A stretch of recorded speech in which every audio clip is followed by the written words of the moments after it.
Olá! Hoje nós vamos conversar um pouco sobre duas formas distintas de entender o mundo e as organizações que são o objeto de atenção dos modelos.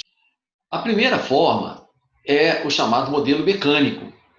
De acordo com esse modelo, o mundo seria bastante previsível, controlável. E como que começa a visão mecânica?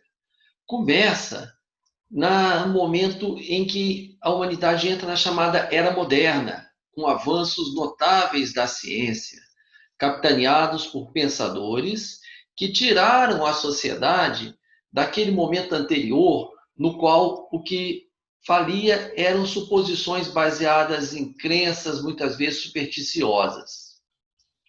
Várias pessoas contribuíram para a formação da ideia de um mundo cientificamente explicável, como René Descartes, como Francis Bacon, Galileu Galilei, mas muito especialmente Isaac Newton. Ele não foi pouca coisa, não é? Ele foi astrônomo, alquimista, filósofo, teólogo, físico e matemático. Olhem só o que está escrito na sepultura dele, lá na Abadia de Westminster, na Inglaterra. A natureza e as leis da natureza estavam imersas em trevas. Deus disse: haja Newton, e tudo se iluminou. Nossa, muito prestígio ele teve, na verdade, porque assim, o que Newton buscou foi explicar de forma racional e científica o mundo em que vivemos. Especialmente na física, ele descreveu os motivos de alguns fenômenos que até então pareciam mistérios absolutos e pareciam totalmente inexplicáveis. E o que Newton então imaginou é que o mundo fosse uma grande máquina e que nós, seres humanos, teríamos condições de, conhecendo cada vez mais o funcionamento dessa máquina, controlar, prever, ter uma relação de domínio sobre a natureza dentro dessa perspectiva de que ela era realmente passível de ser entendida como controlável e previsível. Daí surgiu uma abordagem das organizações como máquinas. E as máquinas, elas são especializadas, elas fazem sempre a mesma coisa, elas não quebram, a não ser no caso extremo, mas elas não ficam doentes, elas não reclamam, elas não pensam e são bastante previsíveis. Esse foi o paradigma de gestão que, durante muito tempo, prevaleceu, conforme essa imagem tão iconográfica de Charles Chaplin. E olha, até na cultura popular, a gente via, até pouco tempo atrás, como que essa previsibilidade, esse determinismo dessa visão mecânica de mundo, se tornou uma espécie de fetiche. Vamos dar exemplo aqui de músicas nas quais a gente percebe muito claramente esse determinismo. Eu vou levando a minha vida, enfim, cantando, que canto sim, e não cantava se não fosse assim, levando pra quem me ouvir, certezas e esperanças pra trocar, por dores e tristezas que bem sei, um dia ainda vão findar. Linda música do Geraldo Vandré, ele fala um dia que vem vindo e que eu vivo para cantar. Então havia uma expectativa de que as coisas iam sendo cada vez mais aperfeiçoadas pelo domínio da ciência nos vários níveis e de várias especialidades, na medicina, na física, na biologia e nas ciências sociais, onde a gente teria um mundo de muita riqueza, muita prosperidade para todos. Olha mais outra música nessa mesma direção. A história é um carro alegre, cheio do povo contente, que atropela indiferente, por aquele que alegre.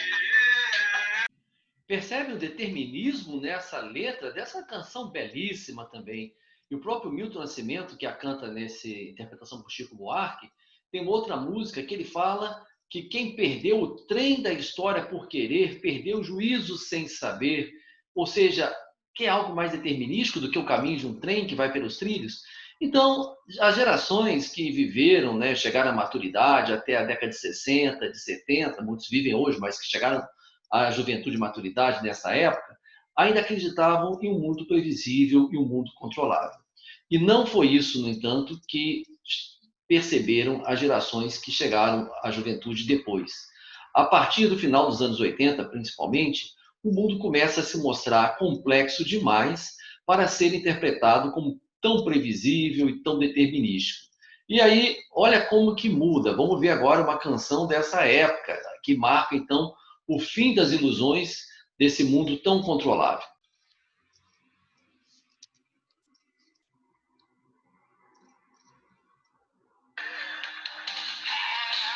Meus heróis morreram de outra vez.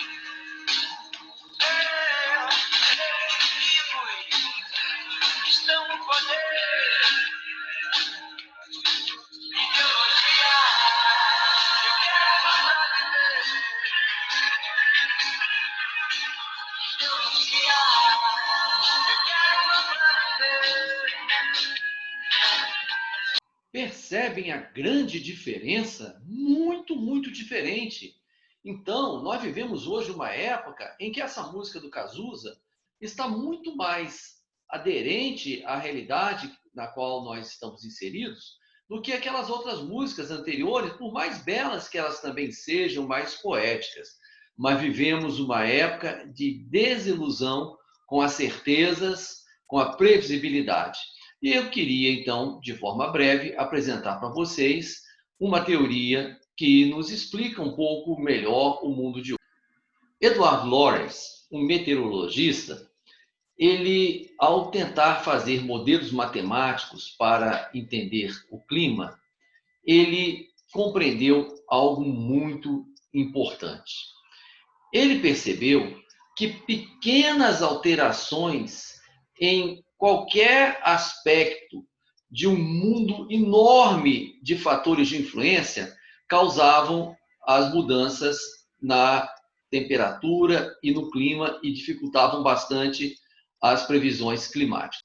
O aprofundamento dos estudos de Lorenz e depois a sua extensão a outros campos do saber deu origem à chamada teoria do caos, que procura apresentar o mundo de hoje e aí trazendo para a área de gestão as organizações também, obviamente, a partir de uma ótica diferente, não mais de um sistema organizado, todo certinho, todo estruturado, como são as máquinas, mas sem sistema caóticos. Só que aí nós temos que ter muito cuidado com a palavra caos, porque no popular o caos significa o quê? Bagunça, desordem, algo totalmente sem sentido. E não é esse aquele ideia do Lorenz e nem daqueles que falam e que estudam a teoria do caos. Um sistema caótico não é um sistema sem sentido, nada disso, e lógico, muito menos. São sistemas que são tão complexos que eles fogem da nossa capacidade de previsão e de controle. Essa é a principal característica de um sistema caótico. As corredeiras de um rio, que muitos gostam de utilizar praticando esse esporte chamado rafting, são um exemplo muito interessante do que é um sistema caótico. Não dá para, descendo uma corredeira com bote inflável, você calcular exatamente o tempo de travessia, nem o percurso que você vai seguir de maneira precisa. Por quê? Porque as corredeiras, elas têm uma intensidade que vai variar de um momento para o outro. O mesmo rio que você desce agora, daqui a 10 minutos ele está mais diferente, mais caudaloso ou menos. E isso não é porque não tem sentido, não tem lógica, não. É porque tem tantos fatores de influência que vão alterar isso, como, por exemplo, a quantidade de chuva. E não só naquele ponto em que você está, mas na nascente do rio, nos afluentes dele.